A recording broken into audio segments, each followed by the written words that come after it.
Hello everyone and welcome to another video. My name is Lance and today we're going to be having another look at some more enemies and creatures that were cut from Bloodborne before its release, to varying degrees now restored back into the game. As always, a thank you to SanitSK and also to River Nix for a few handy tools that helped me speed up my workflow recently. With that said, let's begin. So to start with, we have this enemy called Burned Warrior. There are a few variations of this one in the game's files, and I think I managed to get a few to load here. So shown here in Cathedral Ward, they have a really interesting appearance. They're obviously glowing red based on their name, but they have a weird cel-shaded dark outline that persists around them at all angles. Nothing else in the game has an effect like this, and it really doesn't fit at all with the rest of the game.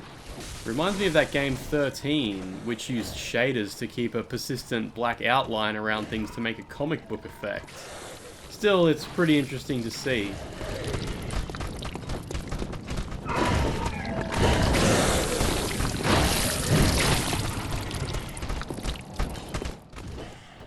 They attack pretty fast and they can overwhelm you quickly if you don't pay attention.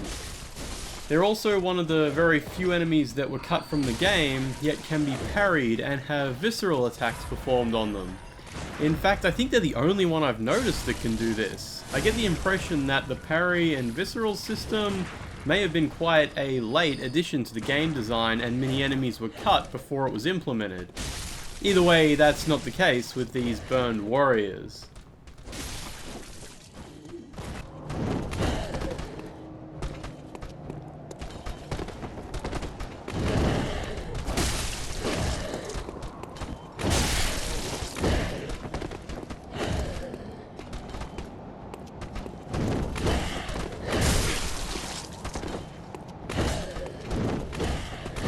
You'll also notice that when I load them into Central Yharnam, the shader effects on them are a lot different, so it's hard to say which one more closely represents the way they were originally intended to appear in the game.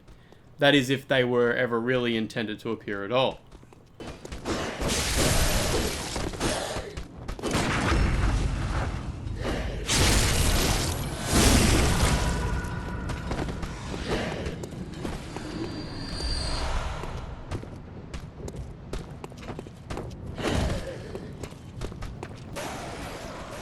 Next up we have a close relative of the Burned Warrior. This is Big Burned Warrior. Now unfortunately I wasn't able to really get their movesets to load in a very functional way, so they mostly stand around confused in a lot of situations. They likely do have more attacks than what you see here, but I'll need to dig further into the game's data files to find their movesets and assign them correctly.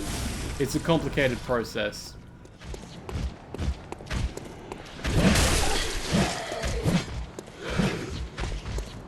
Something I really like about these fellows is they're often seen holding a bow, making me hope there's a way to load them in with ranged bow attacks.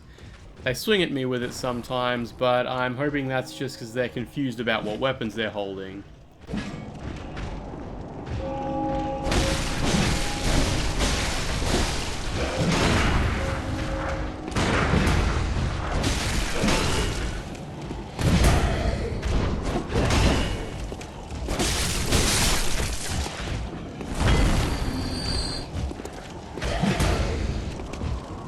Once again, when loading them in Yharnam, their weird cel-shaded appearance is quite dulled.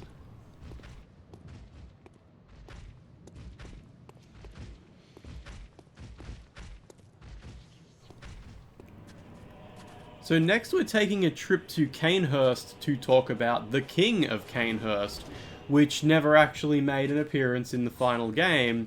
Instead, we met Martyr Ligarius. As a lot of people have guessed though, Ligarius was originally very likely planned to actually be a battle with the King of Cainhurst. Here, we're meeting what was likely going to be the first form of the king you would encounter in Cainhurst. This guy is called Ghost King, low class. his character ID number is just 2 digits down from Ligarius. I loaded him here in place of Ligarius, hoping that he would work quite well here, but unfortunately he mostly seems confused about what moveset I've given him, and his weapons don't appear at all.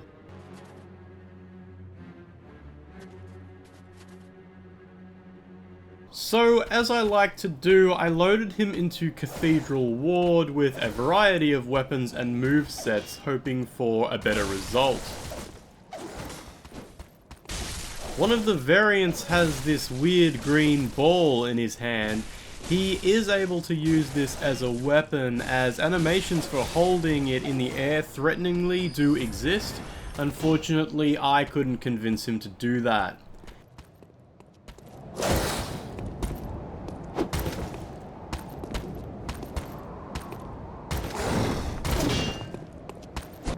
He does also have a very long weapon, which he does some fairly standard attacks with.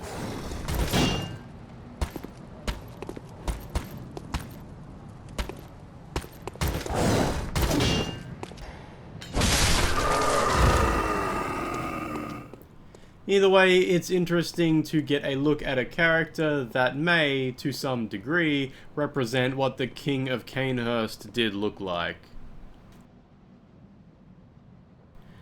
Next up, we have another version of the King of Cainhurst. This one is called King in Blue. His character ID is only 1 digit down from Ligarius's. And I can tell you now that Ligarius internally is called King Reaper. So I believe that the King of Cainhurst was originally going to be fought in 3 forms, with the Reaper form being a major boss of the area. That, of course, is what we ended up fighting in the final game in the form of Martyr Ligarius. I think that's a pretty fair assumption, at least.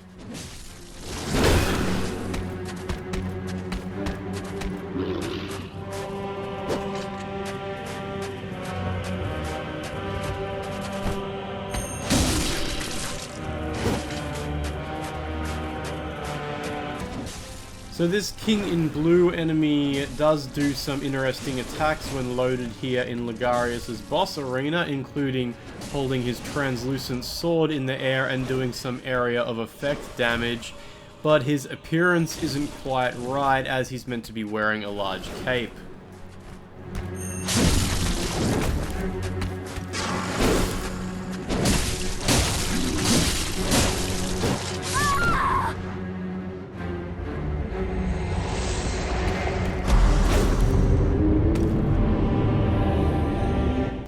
Once again, I loaded him into Cathedral Ward and his cape now loads correctly, but his weapons and movesets aren't quite what they were before. His sword has a non-transparent form here, so his weapon was definitely kind of capable of changing states to some degree at some point in the past. Other than this, he puts up a half-decent fight, although his hitbox doesn't seem to quite work right, and his attacks miss more often than they probably should. Now I'm going to show you what was likely originally the game's final boss. You likely know that at the end of the game we do fight the Moon Presence, but what we're seeing here is actually the Moon Presence's last form according to the data files. The data files actually call the Moon Presence Inherit the Nightmare, so this enemy is called Inherit the Nightmare Last Form. This boss was set to be fought deep in the Chalice dungeons in an underground lake of mud, which does still exist in the game's files and can be loaded through a few different hacks, but it's nice to see it here in the outside bright lights to get a better look at it.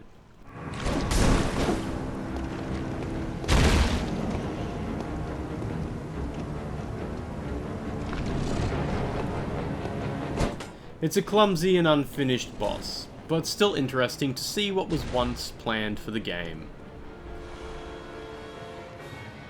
So I'm going to segue into some unfinished enemies now, starting with what is actually another variant of the Moon Presence. This was originally intended to be a second form of the Moon Presence, as the last form I just showed you was going to be the third and final one. This one was never finished, or if it was, the animation for it was deleted off the game's disc before release. Because of this, I can only, quite comically, force it to use the last boss's movement scripts, but I have no way to actually make it animate. The results are pretty funny, but it's still nice to get some idea of what this boss would have looked like.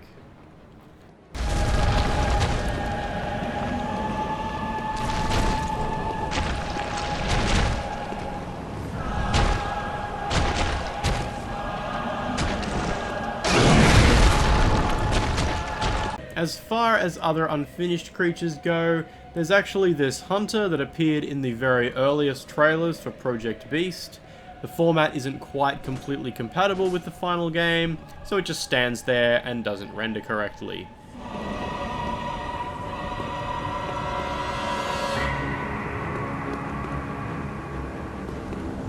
We also have this unfinished fellow. There's not much way to know who or what he originally was, but his unanimated files are still on the disc.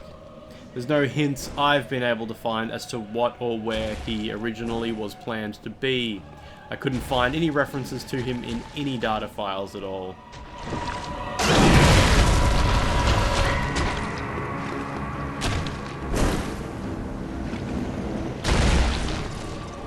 So once again, as always, I'd like to thank you for watching and joining me on this weird adventure of discovery. As I've said before, I have a lot of strange things to show you hidden behind the scenes in Bloodborne, and I'm always working to package them all up into little videos for you. So do please be sure to subscribe if you'd like to see more cut content and unseen things.